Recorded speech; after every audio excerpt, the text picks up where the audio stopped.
In How It Works Part 1, we looked at the importance of relationships and the environments or spaces where people naturally relate.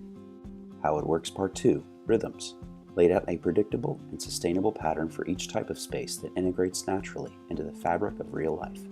Week 1 in the social for the table. Weeks 2 and 4 in the personal for house groups. Week 3 in the public for family reunion. And enough room in our lives to continually gather in intimate settings. Now, Part 3 moves us forward. This video is movement. The questions are common, preceded by cool idea, but here they come. How does a church like this grow? And as you do grow, how will you maintain your relational value? Great questions. And although we aren't fixated on numerical growth, we are committed to operating as a healthy community. And healthy things will grow. So how does that happen in a reproducible and relational way? If quick growth is your priority, the public space is the easiest place to start. For example, if you start with 100 people and grow to 200 people, your biggest challenge is to find a venue that can fit more people. Grow to 1,000, time to move. It's expensive, but it isn't complicated. This is where most churches have focused their energy. It's also where most churches lose their relational quality, filling rooms with strangers that rarely relate in deeper ways. But our focus isn't on crowds. Our center is in the social space, where friendships form most naturally. From here, our next step is into the personal space, where deep spiritual growth through invested relationships is nurtured. And as for the public space, just wait, we'll get there. So, what do we do when everyone no longer fits into our living room? And what does the pastor do when there are more people than he's able to maintain deep relationships with? The answers are actually pretty simple, and in this particular order. First, this movement won't work if it's senior pastor-centric. Why? Because no single human alive has the capacity for deep, loving, and accountable relationships with more than a handful of people. The goal must be for the whole body to be activated. Second, it will take a collaborative effort of activated members, a community of diverse leaders, operating in their Jesus-given gifts, opening their doors and welcoming people if we are going to effectively extend the family. So here's the pattern of movement and multiplication. The social space is the front door. Then the first movement is from the social space into the personal space, coinciding with the natural progression of any relationship. As more of these relationships are formed, we'll need enough personal environments for people to move into. If there isn't a personal space available to a person, they may have an enjoyable social experience, but it will never move into something deeper. This first movement from social to personal is the linchpin. Now, for an environment to remain personal, it can't be too crowded. For everyone to be known and heard, 10 to 12 people is about right. So if there are 50 people gathering consistently in our social gatherings, that means we'll need several personal spaces called house groups, with open seats the following week. This is where we need the first level of multiplication. More people opening their doors for smaller personal gatherings. Got it so far? So does the step after this involve those big public gatherings? Nope. Not yet. As a relationship-centered church, the single goal from the social is to move to the personal. Then, as our personal groups multiply, we'll need to look at the second level of multiplication in the social space. We need another big table for people to gather around. So, let's look at an example of movement and multiplication to see how this would practically play out.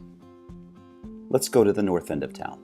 We've started hosting family brunches, seasonal dinners, block parties, and campfire nights in a home that can pack in 50 to 60 people. Over the course of the first year, dozens of friendships have been formed. People want to grow in their faith while craving deeper connection with each other. So a few hospitable, Jesus-loving people open up their kitchen tables for a handful of smaller groups to gather in the personal space. This is the first level of multiplication at work. These smaller groups come back together at the big house in the north end for time spent with the extended family. Eventually, the house on the north end of town can't fit all the people wanting to gather there, and the smaller groups around those kitchen tables can't accommodate all the people wanting greater depth. So, we have to multiply again. This means a home on the south side of town opens its doors as another mid-sized gathering place, a relational hub, if you will.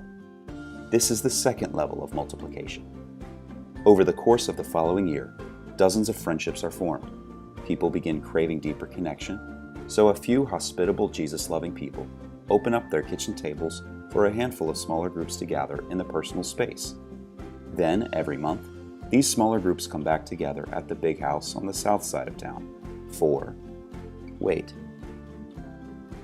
aren't we repeating ourselves here? Exactly! This model was always intended to be simple and repeatable. We are going to do this again and again, ever growing the family while keeping relationships central, not peripheral. But here's another reason why social space gatherings need to multiply in different locations.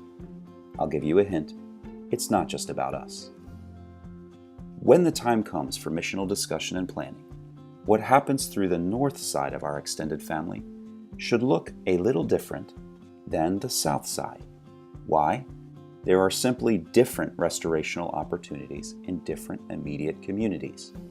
Just as different people have unique stories, so do differing contexts require specific solutions.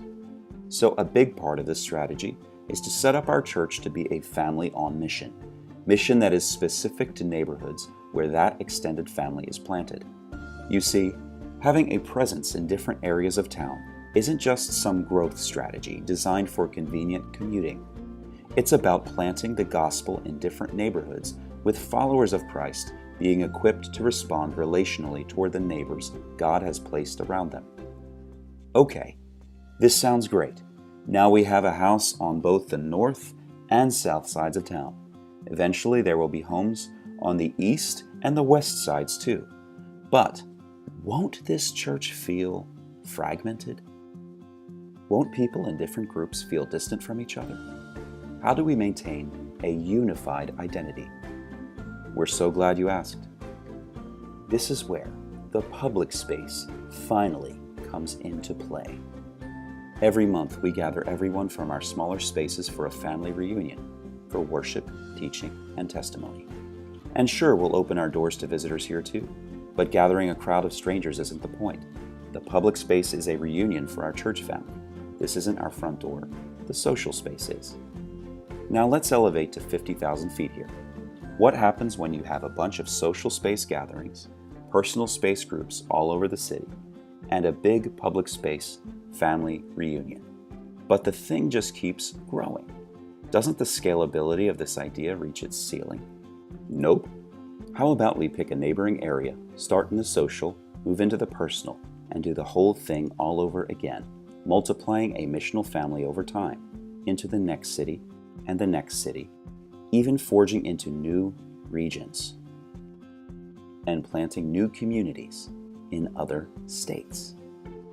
All over the map. We don't have high overhead or the typical institutional limitations here.